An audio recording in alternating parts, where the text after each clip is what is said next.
इस वीडियो में हम 10th class geography chapter number 8 मईशत और पेशे इसके सवालात के जवाबात देखने वाले हैं। यह हमारी शॉर्ट आंसर की सीरीज़ है।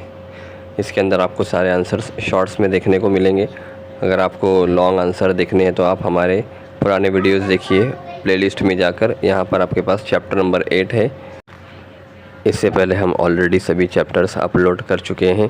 आपसे गुजारिश है कि ज़्यादा से ज़्यादा इसको उर्दू मीडियम स्टूडेंट्स के अंदर शेयर कीजिए।